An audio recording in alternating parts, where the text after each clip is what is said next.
During the Holocaust, the Nazis developed many cruel methods to punish, torture, and dehumanize prisoners in their network of concentration and extermination camps.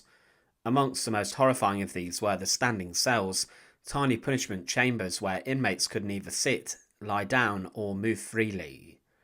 These cells represented one of the most extreme forms of physical and psychological torment inflicted on prisoners during the Third Reich.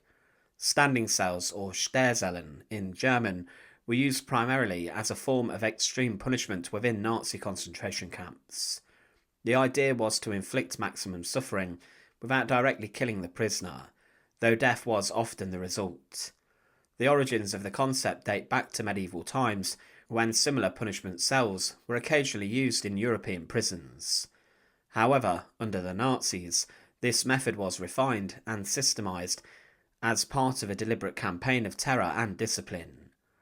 The SS introduced standing cells in several major camps, including Dachau, Auschwitz, and Mauthausen.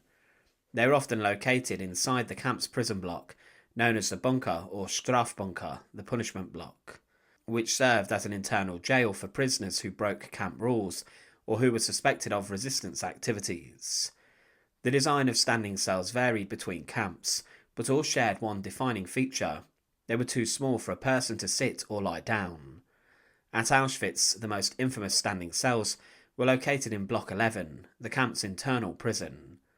Here the cells were about 90 centimetres by 90 centimetres, roughly 3 feet by 3 feet, barely larger than a telephone booth. In some cases, these spaces were subdivided further, with only a small air hole near to the floor to allow minimal ventilation. The walls were thick concrete, and there were no windows. Light rarely entered.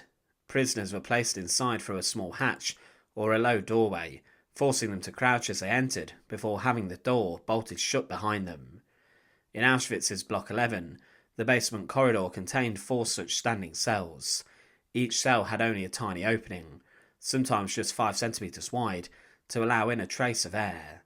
The cells were almost completely dark, and quickly became hot, humid, and suffocating. Standing cells were typically used as a form of disciplinary punishment. Prisoners could be sent there for a variety of alleged infractions, such as talking back to the guards, failing to work fast enough, stealing a piece of bread, or showing any act of defiance. In Auschwitz, the SS also used these cells as punishment for prisoners caught attempting to escape or suspected of sabotage. Inmates could be confined for a single night, several days, or even longer, depending on the commandant's decision. Conditions inside were almost unbearable. Some cells were so small that up to 4 prisoners were crammed inside at once. Each person would be forced to stand pressed against the others, shoulder to shoulder, with no ability to move. During the day, the prisoners were forced to work, just like others in the camp. Only at night were they returned to the standing cells. With no food, no water, and almost no air, exhaustion quickly set in. Many collapsed, only to be crushed by the others standing beside them. The purpose of the standing cells was not merely to punish, but to break the prisoner completely, both mentally and physically. After only a few hours, the muscles would begin to tremble uncontrollably. After a day, the legs would swell painfully. After several days, circulation problems, dehydration, and exhaustion could lead to collapse, delirium, or death. Survivors described the agony as unbearable. Prisoners lost all sense of time and space. Some fainted repeatedly. Others screamed until they could no longer make a sound. According to survivor accounts, many prisoners who entered the standing cells did not come out alive. The combination of suffocation, starvation, and exhaustion was deadly.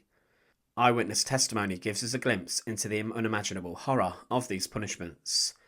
Former Auschwitz prisoner Jerzy Bilecki, who later escaped from the camp, recalled that Block 11 was the block of death. He described the standing cells as small concrete coffins, where prisoners were sealed in darkness until they lost their minds or died. Another survivor, Tadeusz Borowski, who was imprisoned at Auschwitz and later wrote about his experiences, mentioned the suffocating terror of the underground cells. The walls sweated, he wrote, and the air was thick and heavy like a living thing. It clung to your face and filled your lungs until you wanted to scream. A Polish priest, Father Maximilian Kolbe, was one of the most famous victims associated with Block 11. Though he was not placed in a standing cell, he was executed there after volunteering to die in another prisoner's place. His story highlighted the extreme cruelty of punishments being carried out in that building. While Auschwitz is the best documented example, standing cells were also found in other Nazi camps. At Dachau, one of the earliest concentration camps, SS guards built similar punishment cells in the bunker. Some were only 1 metre square in size and were specifically designed to force prisoners to remain upright.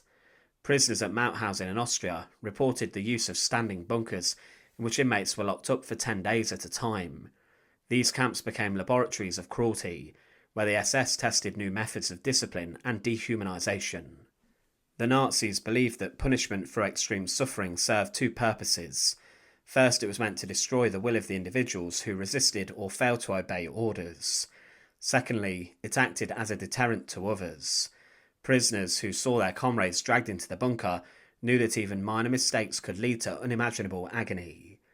This system of fear was central to the functioning of concentration camps. The SS sought total control over the inmates, reducing them to absolute submission. Standing cells, therefore, were part of a much wider framework of terror that included starvation, forced labour, beatings and public executions.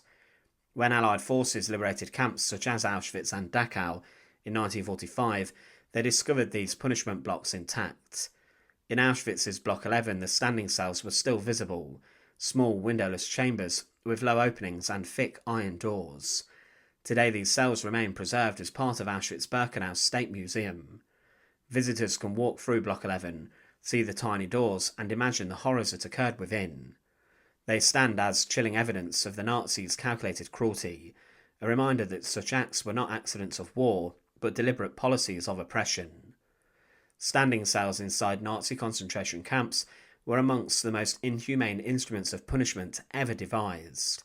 They served no practical purpose other than to inflict pain, humiliation, and death. In a space no larger than a cupboard, human beings were reduced to trembling wrecks, denied sleep, rest, and air. The suffering endured within those concrete walls is almost beyond comprehension. Today, the preserved cells in Auschwitz's Block 11 stand as silent witnesses to the cruelty. They remind us that the Holocaust was not only about mass extermination, but also about the daily, calculated torture of individuals carried out in cold blood, one prisoner at a time. By remembering how standing cells worked, we remember the victims who suffered inside them and reaffirm our duty to ensure that such horrors are never allowed to happen again. Thanks for watching. To support our channel, please make sure to subscribe, and once again, thank you so much for watching.